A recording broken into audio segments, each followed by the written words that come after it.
And the last thing I'll say, at some point, your children are going to challenge you. They are.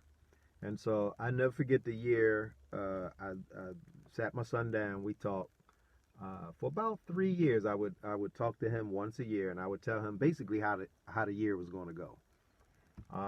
Like I said, this is a year you're gonna want to start taking more risk, and I'll help. Blah blah blah. So I said, now this is about the year you're going to start challenging me. And this is what I mean by challenging me. You're going to challenge my authority, and you're going to challenge my philosophy. Those two things. It's not necessarily that they're judging us or challenging us personally. They may. It depends on your child and your relationship.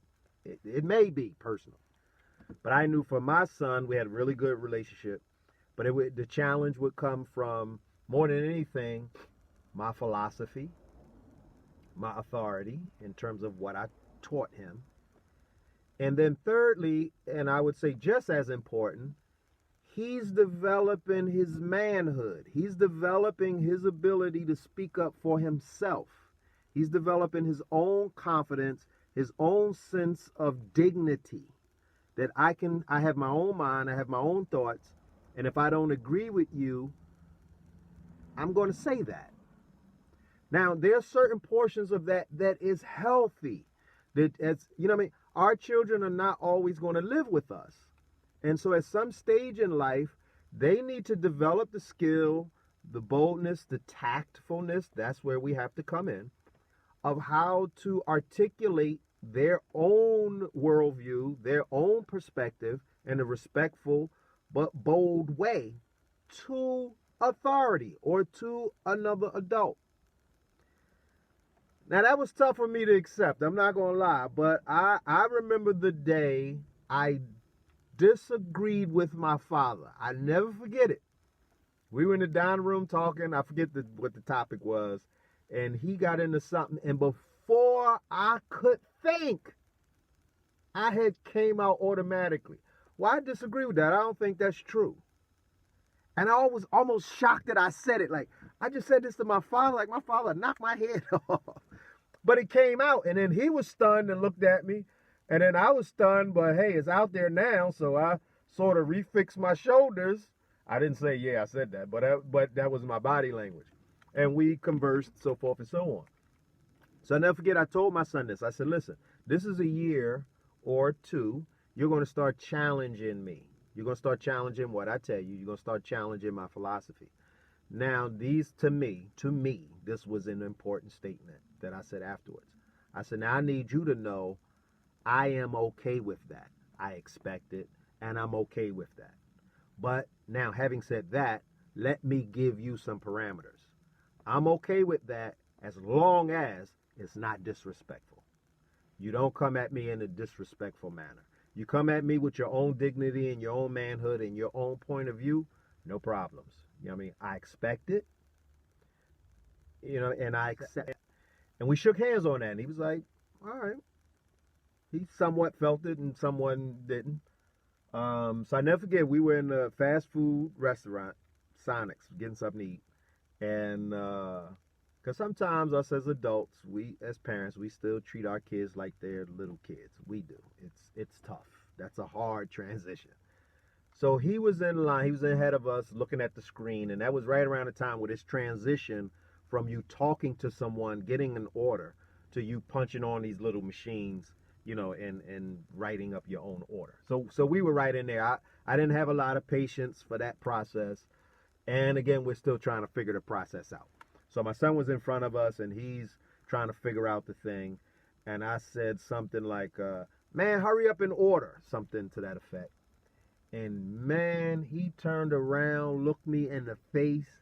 I forget his exact words, but he said something like, I'm going as fast as I can. Stop yelling at me. Or something real crazy bold like that, right? My wife was like, and I was like inside now, like, but then I'm like, what did you say? I'm just saying, and then he eased himself back.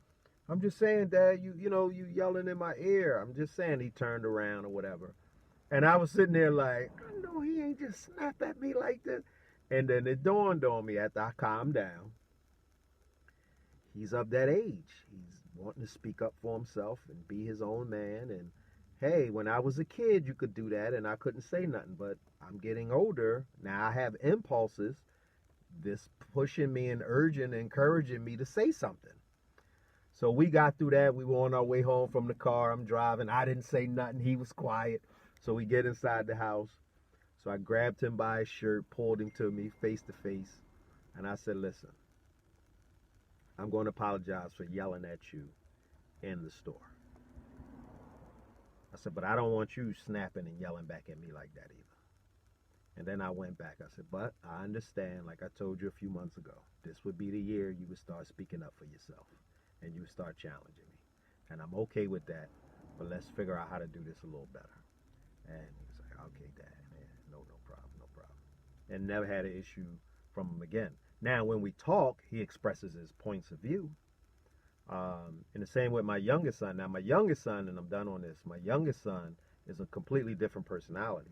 So he is those who follow personality types. He's a A or a choleric or a driven person. He speaks his mind. He's a bold little fella.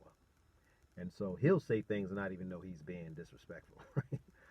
So with him, from day one, it's always been, I want you to always be bold. I want you to always speak your mind.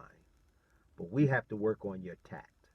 You have to work on how you say things to people. And so that was the process with him.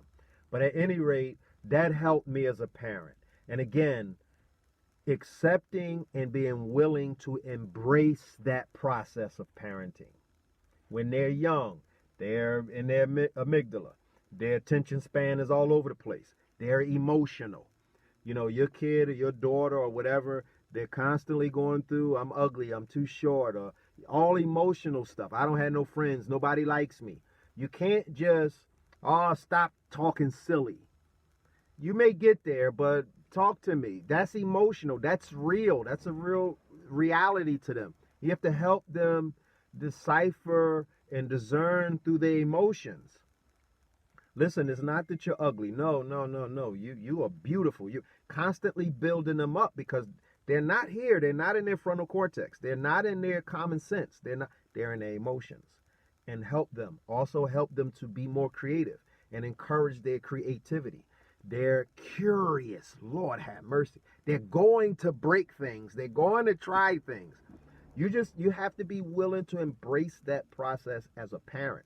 Then when they're in their preteen, teenage years, you know what I mean? You know, they're exercising who I am and challenging your philosophy. If you're in religion or whatever, they start asking questions. Is this really true? Who really wrote the Bible or the Quran or, whatever your faith may be? Or if you're not in the faith, how come we don't believe in God? I mean, they'll start challenging you. Where'd you get that from? How do you know?